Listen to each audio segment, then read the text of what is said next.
Later this year, all voters will have the option to have their say on the End of Choice Act with the binding referendum part of September's general election. Parliament has passed the Act, but it will only come into force if more than 50% of voters vote yes in the referendum. It is a complex, it's an ethically contentious and emotional topic. And to be honest, the more I hear about assisted dying and the End of Life Choice Act, the more uncertain I've become as to how I will vote in September. But thankfully, journalist Caralise Trayes has delved into it, having spent the last few months researching and interviewing a wide range of experts on all aspects of the EOLC, as well as documenting personal accounts from those who it may affect. Her new book is called The Final Choice, End of Life Suffering, Is Assisted Dying the Answer? And Caralise is in the studio with me now. Hi. Good morning. Thank you for being with us. Thanks for having me. It's great to be here. Why did you write the book? I know, it's a crazy topic to be engaged in, but really for me, the journey started with friends and curiosity. So late last year, I was doing a freelance job, and as part of that job, I went to a meeting and assisted dying was discussed there. And I came away thinking, oh my goodness, I know nothing about this. So I started doing my research. I knew that we had a binding referendum coming up with elections, but that's about it. And so the more I researched, the more questions I had. And I thought, oh, this is very deep, it's very wide, it's complicated. And I was talking to a friend about it at that point, and they said, hey, why don't you go on a journey as a journalist, do what you normally do, ask good questions, interview good people, and write a book. And I thought, what a great idea. So that's what I did. Do you think that's quite common? That's how a lot of New Zealanders feel, that this is a topic that they might not be really that aware of? I think there were a number of things I discovered. One of them straight up was how much we don't know. 2017, there was a poll done, and we found that 74% of Kiwis thought that euthanasia meant turning off life support. That's actually already legal. 70% thought that it would legalise the choice around not being resuscitated. Again, already legal. 75% thought that euthanasia would only be available when every other form of healthcare or treatment had been tried or attempted. Again, incorrect. So more and more I looked at it, the more I realised we don't know. So why is it important to understand the research and know what you're voting for with this decision? First up, I think it's the reality that this is a massive decision, the enormity of it. We're looking at saying legally, is it okay to kill somebody? Is it ever okay to do that? There's no other law that we have currently got. From what I understand from the lawyers and a Queen's Council member that I interviewed, this is a very unique piece of legislation.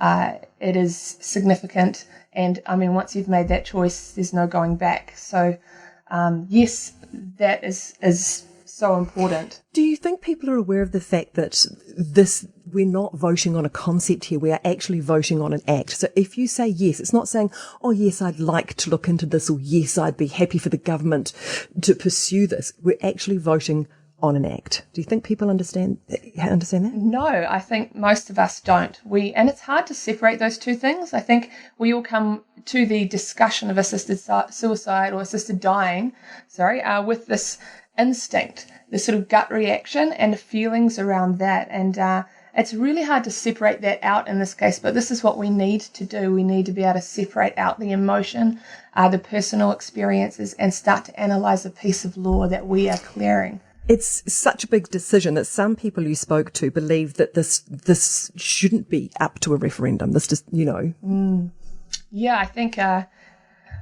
some MPs in particular were really passionate as it went through that third reading phase. There was a bit of politics at play. New Zealand First basically put the condition on voting in favour of this by saying it must be a binding referendum.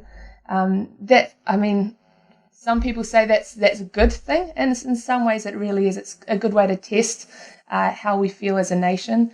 But in other ways, in this case, it's a very different type of referendum because we are voting on this one piece of legislation. We're saying, is this the best law? Is this the right law? And, do most of us even know what it is? Do we even know how to make that decision? So tell me a little bit about what the EOLC entails.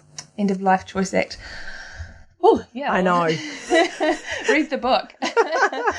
Read the book. It's easy to understand, but basically there's an eligibility criteria. So to be able to use this piece of legislation, you have to be over the age of 18. You have to have a terminal diagnosis with prognosis of 6 months or left, 6 months left to live. You have to be of reasonable or rational mind. There's a couple of conditions around that. So there's the eligibility, then there's the process. So again, you have to go to your doctor or healthcare practitioner, and you have to ask for this as a form of treatment.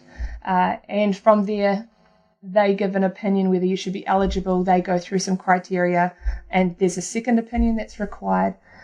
So there is a process, but it's very easy to find information about that. I think what really came for me is not so much, what we're voting on, but why and what other issues and what questions. How do we analyse if this is a good piece of law, not just what is the law? So in your book, there's an overview. Then you take in medical perspectives, the legal thoughts, international comparisons, and the religious response as well. Tell me about how you chose the people that you decided to interview. Yeah, it was an incredible process, really. I think, generally speaking, most of us understand the argument for it. Most of us understand it's presented very simply. It's pretty easy to understand or have that question, we want to relieve suffering. We want to restore dignity. We want to give people choice. So I found the argument for it very simple. But what I didn't understand is why are so many people speaking out against this? You look at the Justice Select Committee submissions. They received nearly 40,000, which is a record number. And of those, over 90% were opposed. And even within that, all the medical people that submitted from the medical industry, over 90% of those people were opposed. So, I sort of approached the topic from that perspective and looked for people that had a good reputation, good criteria, that knew what they were talking about. I looked at people that had a personal story, that had their own life sort of engaged in this issue. So, and I looked at who had spoken out about it, and all of my, people included, interviewees. Yeah, you're right. Came from the Justice Select Committee submissions. So, it was hard to pick. I wanted to make sure I did get voices from both sides, but I wanted to give people an opportunity for those that hadn't been covered or understood. One thing that struck me while reading this book was how often the conversation became about how little we talk about dying and death. And that came from quite a few different sectors. People talking about, we need to be increasing our palliative care, before we're looking at assisted dying. We need to be putting more money and knowledge into palliative care. We need to just be talking about the process of dying and death more, so it's not such a difficult topic.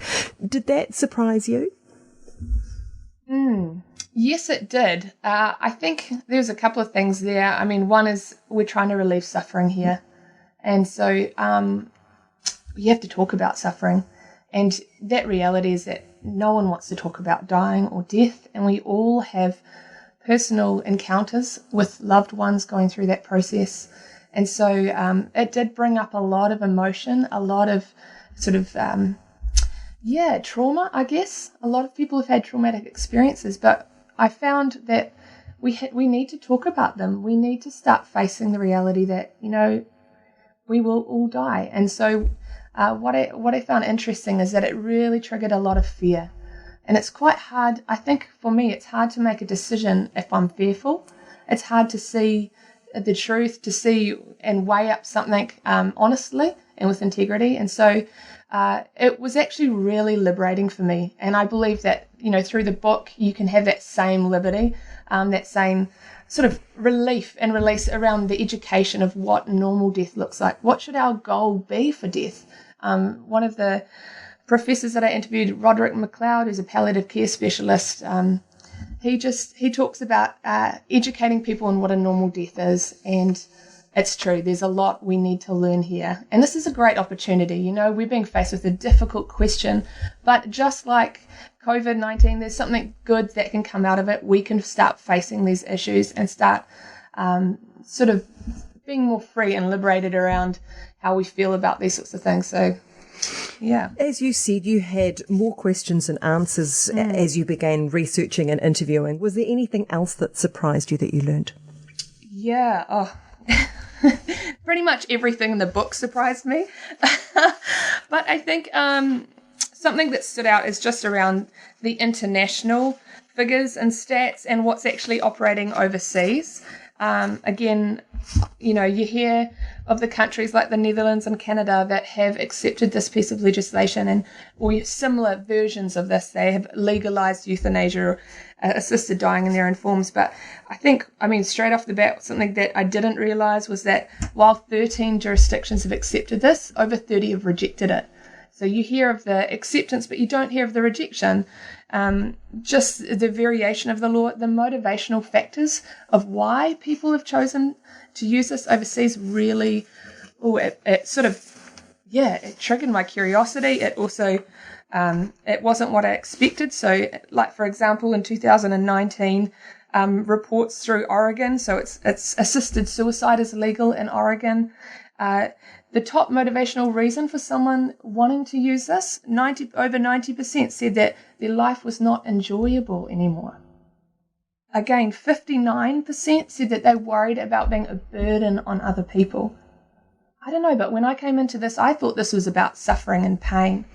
This is not about being a burden or adjusting to a different quality of life. Yeah, or your function of life. And so, yeah, there's just so much. You've got to read it. So have you got a clear decision after researching the book as to how you will vote?